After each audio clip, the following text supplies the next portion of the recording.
So as in the last video we have discussed about the glomerulus filtration. So today we'll be going with how to take out the net pressure. As we know that in the glomerulus the net filtration pressure is 10 mm of mercury. So how it is made, let's see. So before going towards that, I want to tell you people that what is glomerular filtration rate. So here I am going to write glomerular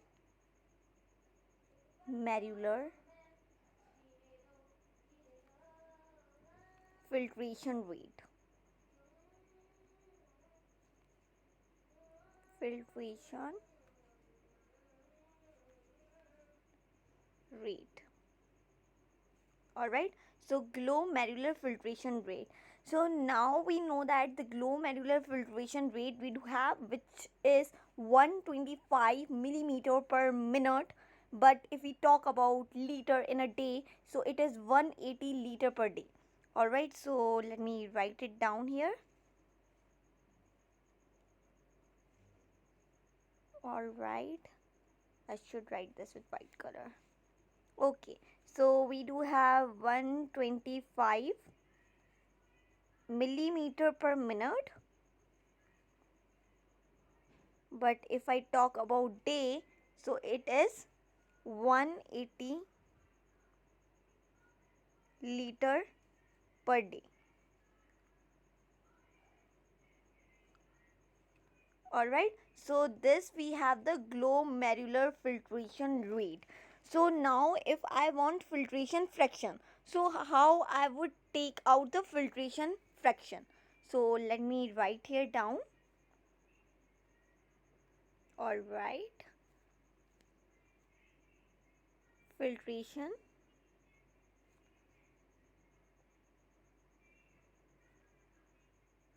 fraction.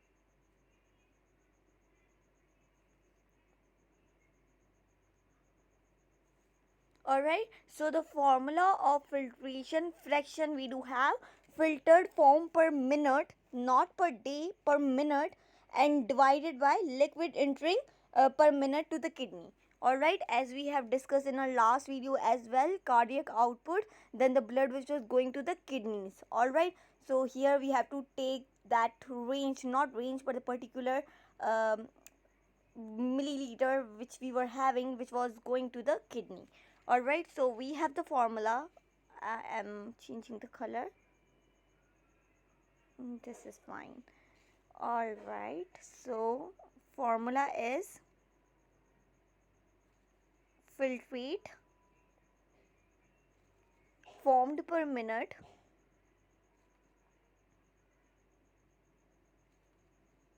per minute upon liquid entering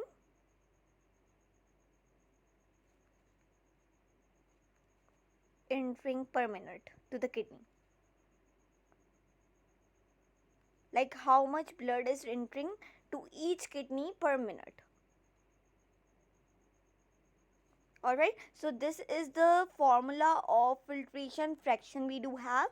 So let's count it down how we do get filtration fraction.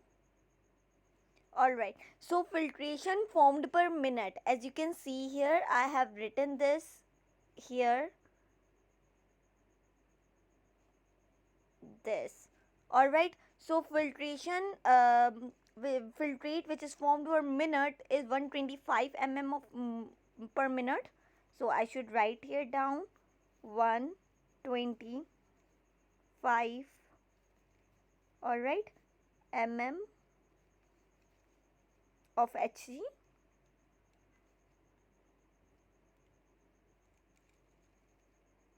or I should remove this Hg, mm, alright, upon we do have liquid entering per minute. Alright, as we have discussed in our last video how much range we were having range of 1100 to 1200, which was entering to the both kidneys. But here we have to just go with one kidney. Liquid entering in a kidney per minute.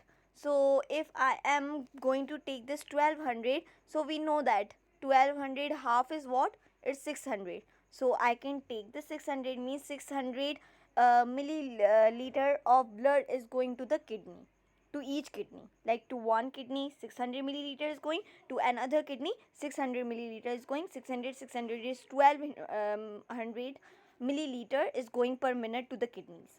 Alright, so here I can write it down, 600 milliliter. So if I divide these both, what I'll get actually 0.16, or we have the range of filtration fraction which is 0.2. Like you can get 0.16 to 0.2. So this is the filtration fraction. But if you want to write this in the percentage, what you will be writing, wait, let me change the color. So you will be writing, like you have to multiply this with 100, so it would be 16% to 20%. Alright, this would be the what? Filtration fraction. So let me write here, filtration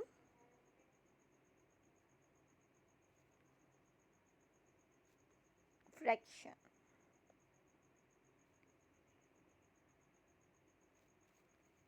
So this was the filtration fraction. Alright, so now we are going to discuss that what pressures are present in the glomerulus, then what pressure is present in the Bowman's capsule, what is the opposite pressure. We are going to discuss that. So now I should write here pressures. Should go with this color.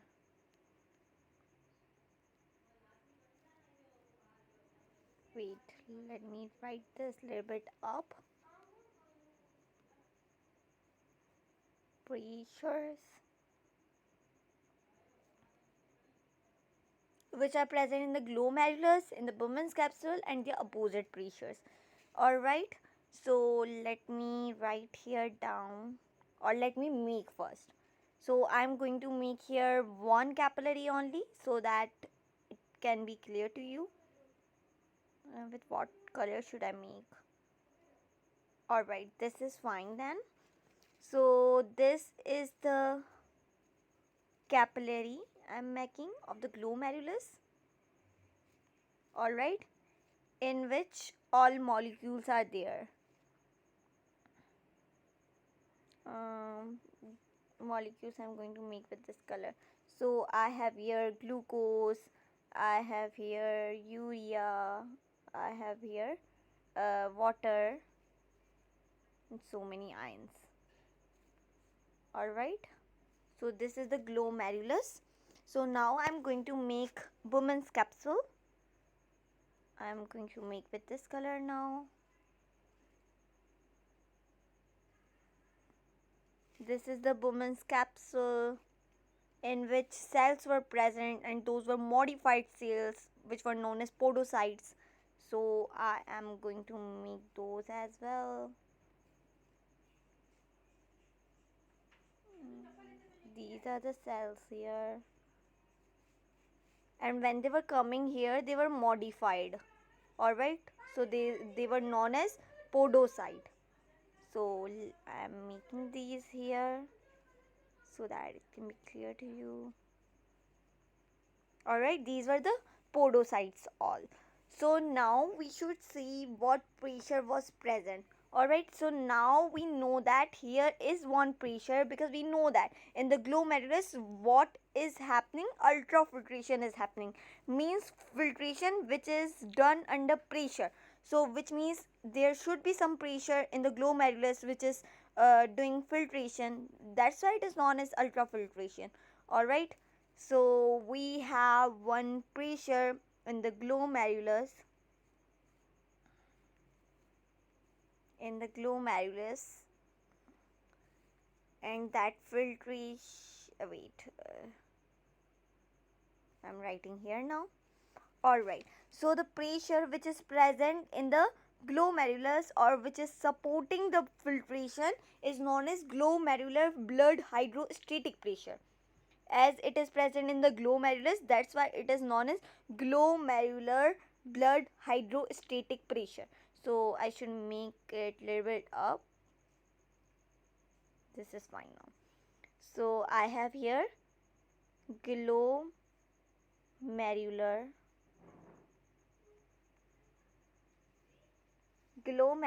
blood hydrostatic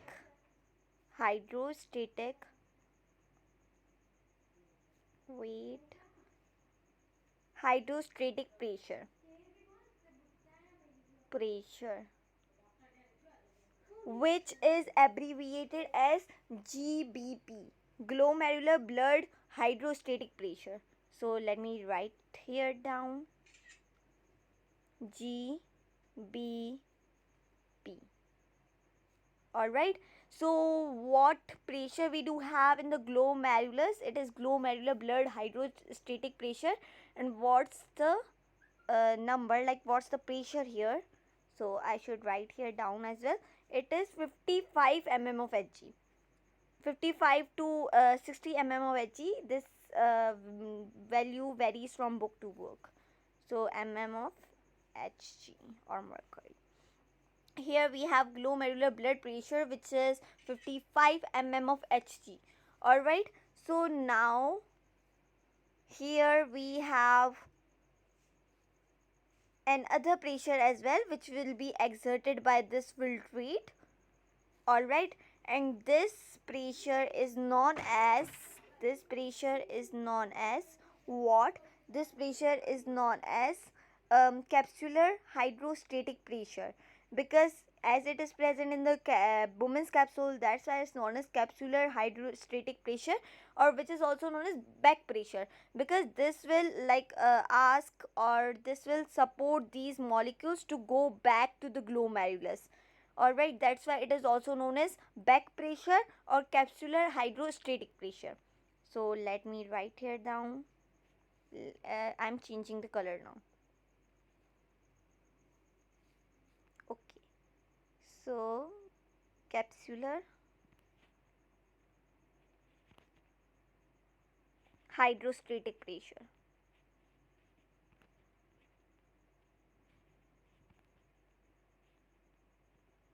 Hydrostatic pressure, or which is also known as back pressure. Alright, back pressure. So what we have the value of this, let me write here down. So we have the value of this, which is 15 mm of Hg to 20 mm of Hg. So I am writing here 15 mm of mercury. Alright, so here we have discussed about two pressure. The pressure which is present in the glomerulus, which is supporting the filtration, is known as glomerular blood hydrostatic pressure, which is abbreviated as GBP, and which has the value of 55 mm of mercury. Then we have in the Bowman's capsule, there is a pressure which is supporting, or which is asking filtrate to go back to the glomerulus, is 15 mm of Hg. But why isn't it going back to the glomerulus? Since you can see the value 15. 15 is less than 55. 55 is more. That's why it is pushing down. That's why it is not going back. So back pressure we do have low than the glomerular blood hydrostatic pressure. That's why it's coming down. So we do have another pressure as well in the glomerulus. So that pressure we do have is we have like another pressure as well, which is supporting the water and osmolytes. Alright, that pressure is known as blood colloidal osmotic pressure. So we do have another pressure here. How should I write now? Not with this, but white color. So I'm just writing. I'm not going to make here, but I'm going to make capillary separately so that I can show you how this is supporting. All right. So I am going to make here the capillary. Here we do have a big capillary. All right.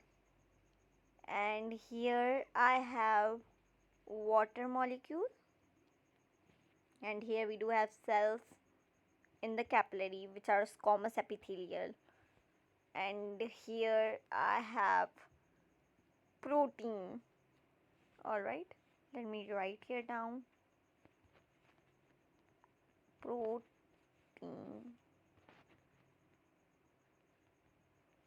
All right, and here I have other molecules as well. So now let me make here Bowman's capsule as well so that I can show you the capsular hydrostatic pressure or back pressure. So here we have Bowman's capsule. So let me now write it down. All right. So I am going to write with this color. So here in the glomerulus we have glomerular blood hydrostatic pressure. So I am writing only GBHP, which is glomerular blood hydrostatic pressure. All right. And here in the Bowman's capsule I have capsular hydrostatic pressure, which is also known as blood pressure. Not blood but back pressure. All right. And this is the filtrate. Now I have an other pressure as well in the glomerulus. Like now we know that the water, like if I am talking here about the water, water is behaving like a husband here. Husband. Of what? Of ions. Because we know that water acts like a magnet to the ions. Alright. So water has some wives, or which are also known as osmolytes. Osmolytes. Alright. Like we do have urea, we do have then glucose. These are all osmolytes. They always go behind water. Protein, and we do have ions. So here you can see water is the husband. It has wives, or which are also known as osmolytes, like urea, glucose, protein and ions. If water will go to the filtrate, if water will go to this filtrate, alright, water will go to this filtrate, it will exert some pressure, like these wives will force water to not to go, because they also want to go behind water, because they are osmolytes, they are the wives. So they'll exert pressure, and that pressure would be known as what?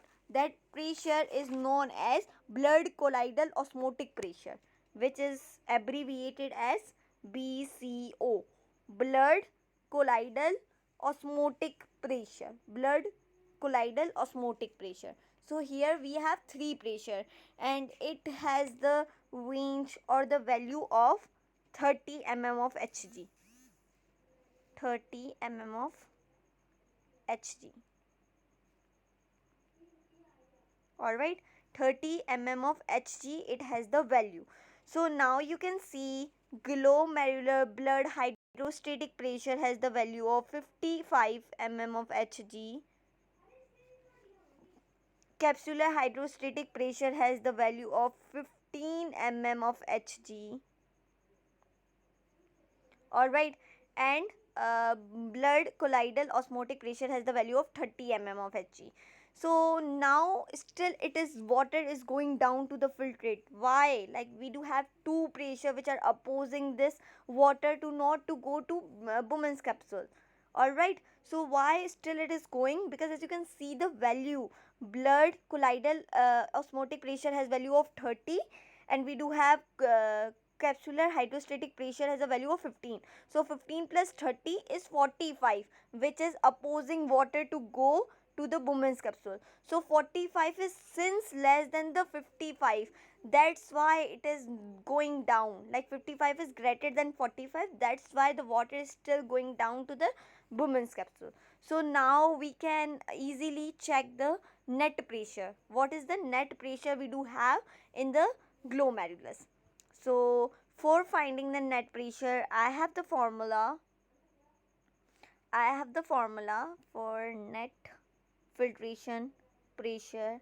I have formula GBHP, glomerular blood hydrostatic pressure, minus capsular hydrostatic pressure, which is present in the Bowman's capsule, plus blood colloidal osmotic pressure, which is present in the glomerulus, which is exerted by the osmolytes to the water.